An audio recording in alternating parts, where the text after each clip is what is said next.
Hello, this is a video lesson on the anatomy of the digestive system. The alimentary canal is a muscular membranous tube that extends from the mouth to the anus. The components include the mouth, which is the area for mastication, and mastication means chewing. The pharynx and the esophagus are the organs of deglutition, which includes swallowing.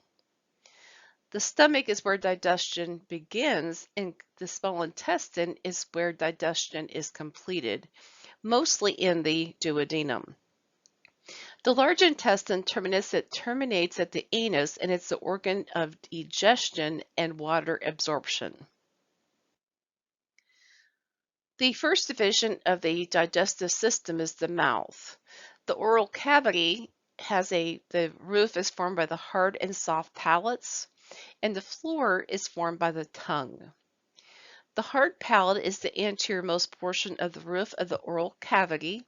It's formed by the horizontal plates of the maxilla and the palatine bones. And we've got that area shown here. There we go.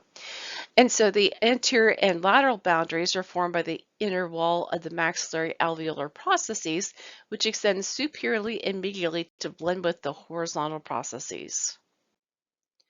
The soft palate, which is shown in the picture also, begins behind the last molar and suspends from the posterior portion or border of the hard palate. It functions as a partial septum between the mouth and the pharynx. The uvula is a small pendulous process at the center of the inferior border. The anterior arches project forward to the sides to the base of the tongue. The posterior arches project to blend with the posterolateral walls of the pharynx, and between those two arches are the tonsils. The palatine tonsils are located bilaterally. There are three pair of salivary glands.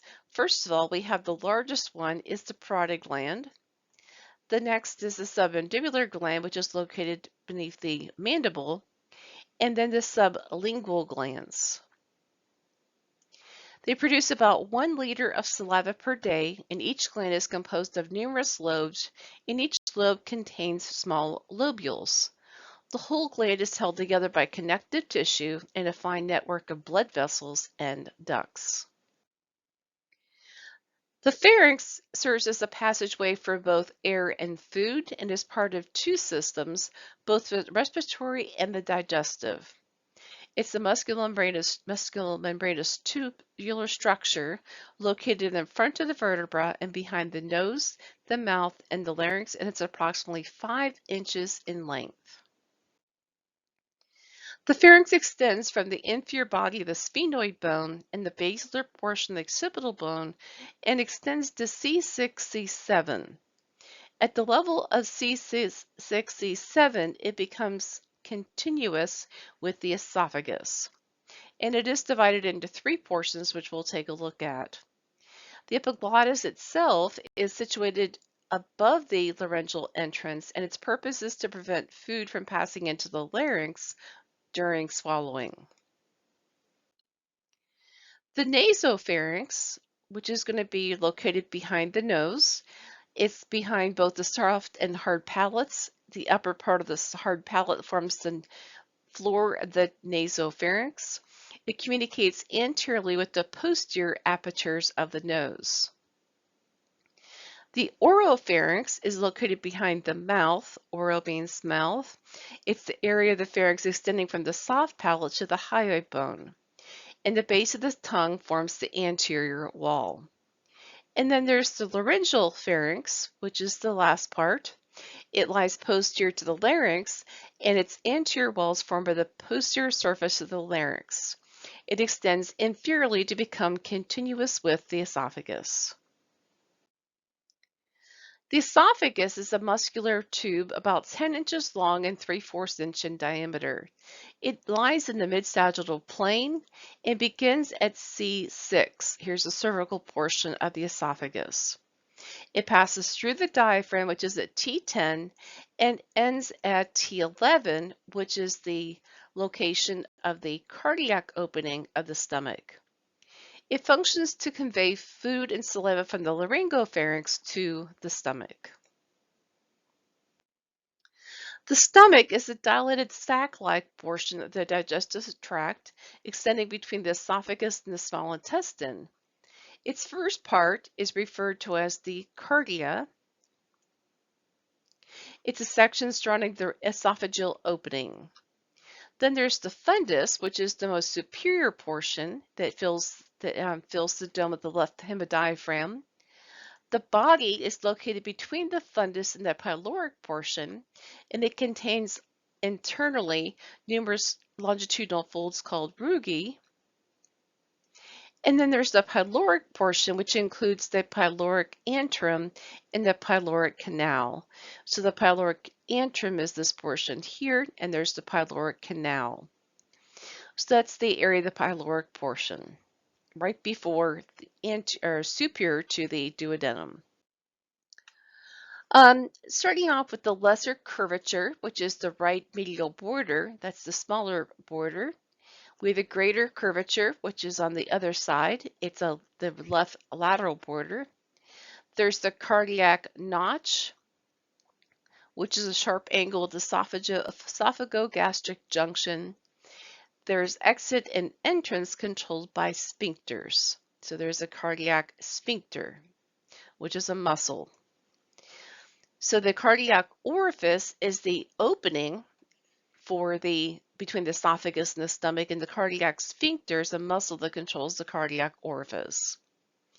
There's also a pyloric orifice, which is an opening, and then the pyloric sphincter, which is the muscle as well that controls the pyloric orifice. As far as anatomy is concerned, we have two major groups that we have to consider. We've got the hypersthenic patient, which is the stomach is more horizontal and higher, just looking at it more horizontal and then more transverse. And then the asthenic patient is their stomach is going to be more vertical and much lower. The functions of the stomach include a storage area for food during digestion. It can secretes acids, enzymes, and other chemicals to chemically break down food. It chemically breaks down food by churning and peristalsis. Chyme is what is the result from what leaves the stomach is chemically and mechanically altered food.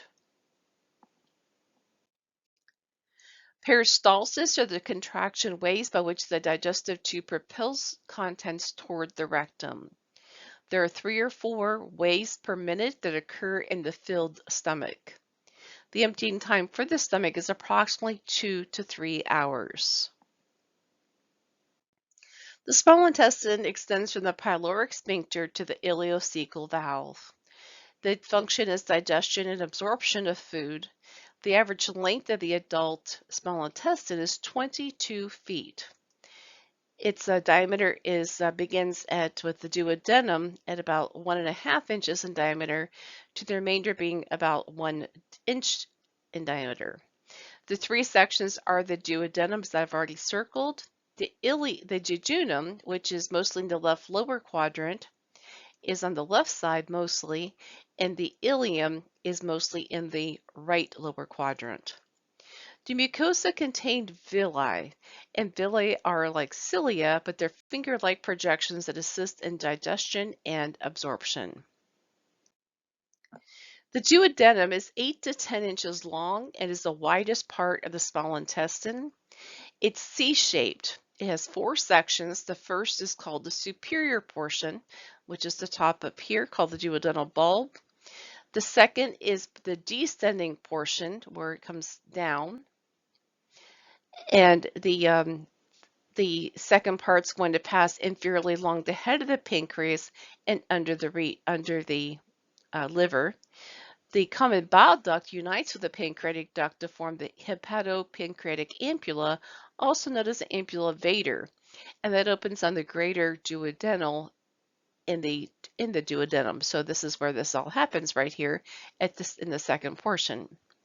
The third portion is horizontal, And the fourth portion is the ascending. So it's going to be coming back up over here. The fourth section joins the jejunum is a sharp curvature called the duodenal flexure.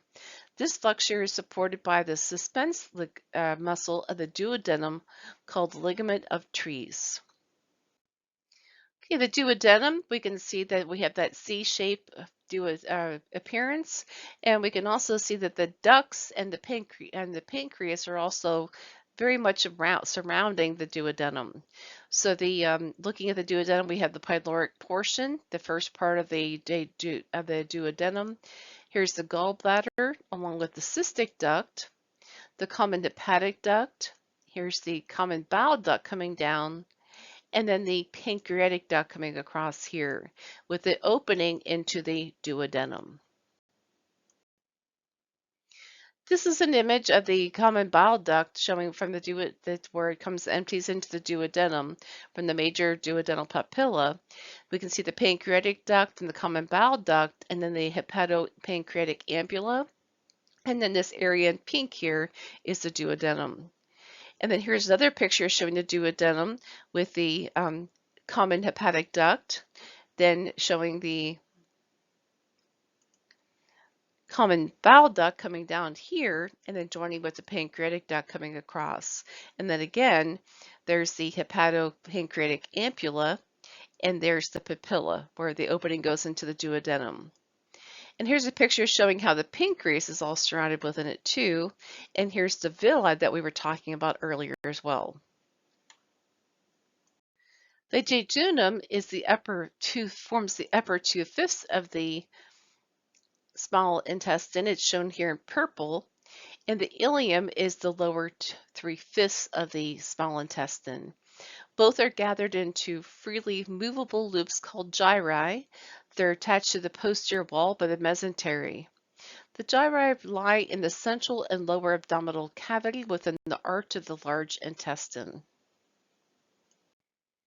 So peristalsis, as we talked about before, is that wave-like motion that happens within the digestive system, and the average transit time to the ileocecal valve is 2 to 3 hours. So it takes quite a while for the transit through the small intestine. The large intestine begins in the right iliac region and ends at the anus. So there's an arch that forms around the loops of the small intestine. The parts include the cecum, which is the very first part. So the ileum and the cecum come together to form the ileocecal valve. There's the colon, which includes the ascending colon, the transverse colon, and the descending colon, as well as the sigmoid colon. Then we have the rectum and the anus, looking at the parts. The large intestine is about 5 foot long. It's greater in diameter. It has haustra, which are a series of pouches along the large intestine. It has muscular bands that form haustra, which are the bands that we can see here, as along so we've got that smooth elimination of waste.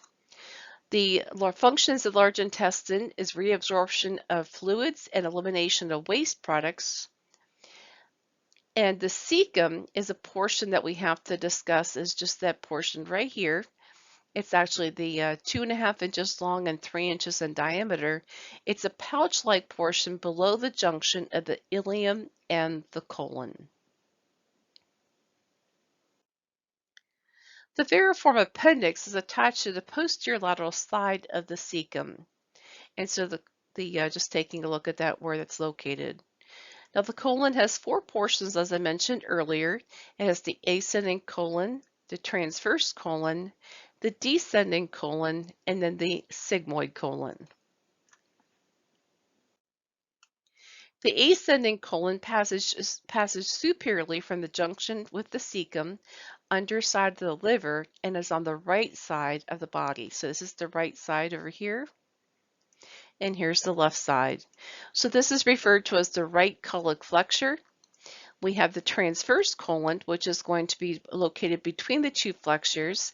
It's the longest, the most movable, and crosses the abdomen to the underside of the spleen. We also have the left colic flexure, which is on the left side. It's the angle between the transverse and the descending colons.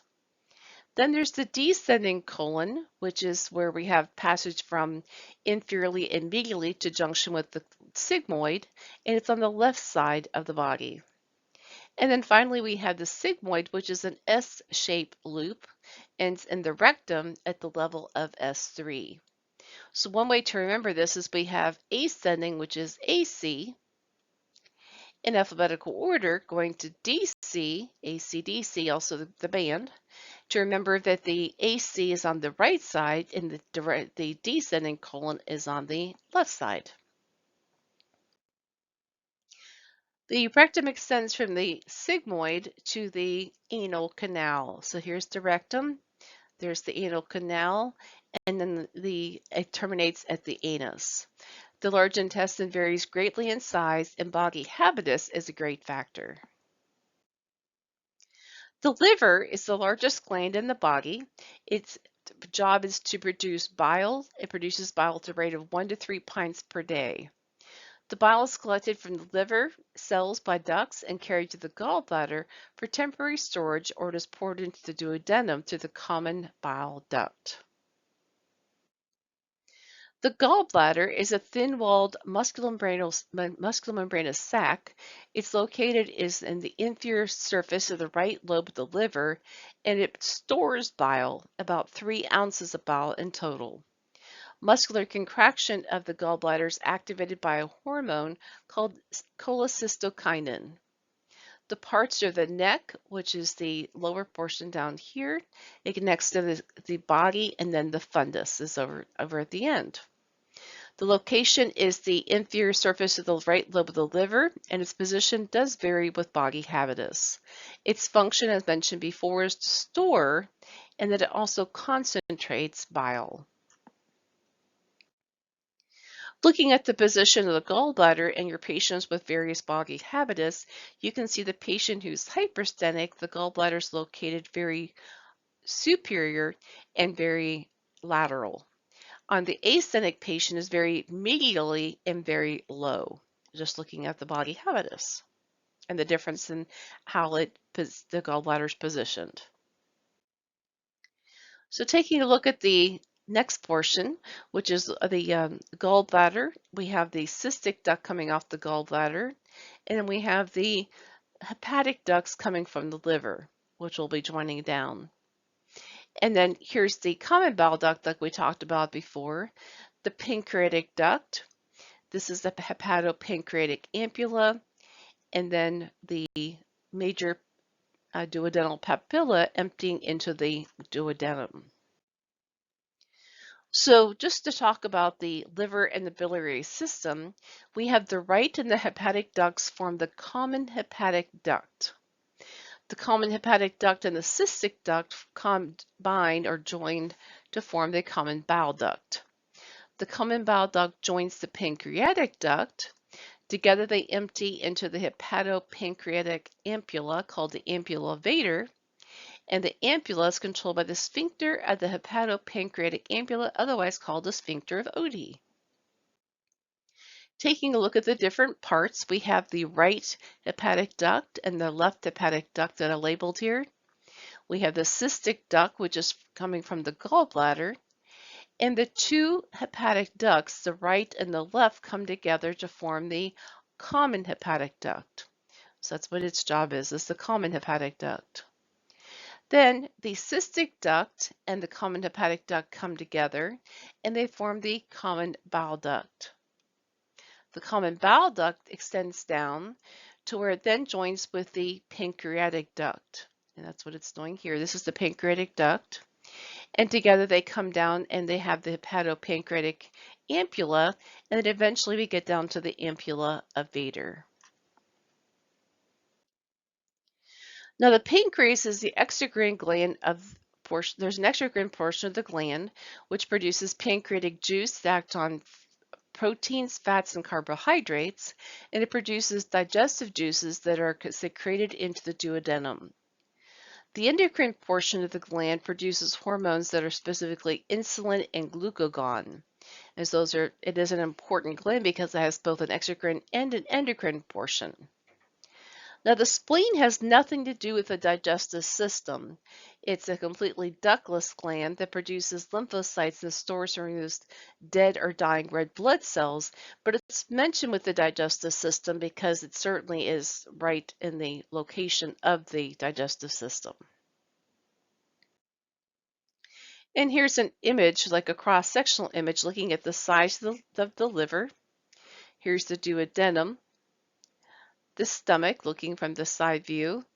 Here's the pancreas going across here, across the midline, and just looking at those different parts, and here's the spleen over here. So here's the spleen in this picture. This is the gallbladder, this little picture. This is the liver, a small portion of the liver over here. And then this is also part of the liver up here. And here's the pancreas.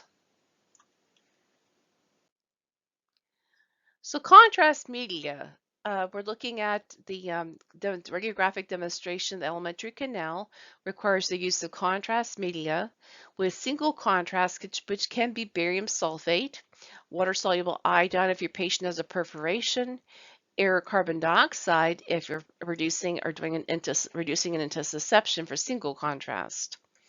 For double contrast, we're going to use barium sulfate and air. We're going to demonstrate small lesions and the muscular lining of the stomach.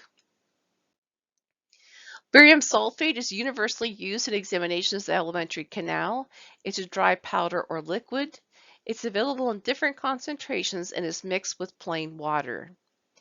It does have the problem of flocculation where it does come out of suspension. So there are agents that are added to it to help prevent that. However, it coats the mucosal lining and does a much better job than water-soluble iodine. So the advantage of water-soluble iodine is the whole purpose is for perforation, but they would be easily removed by aspiration before or after surgery, and there's no ill result if iodinated medium escapes into the peritoneum.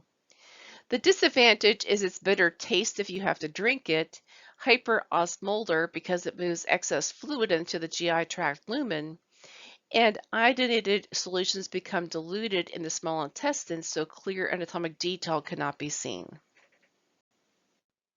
And this is an image of a barium enema on the left-hand side using barium sulfate, but on the right-hand side using water-soluble iodine.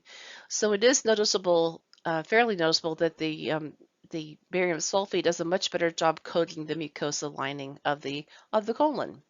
However, water-soluble iodine is used in the case of perforations. This concludes our lesson on anatomy of the digestive system.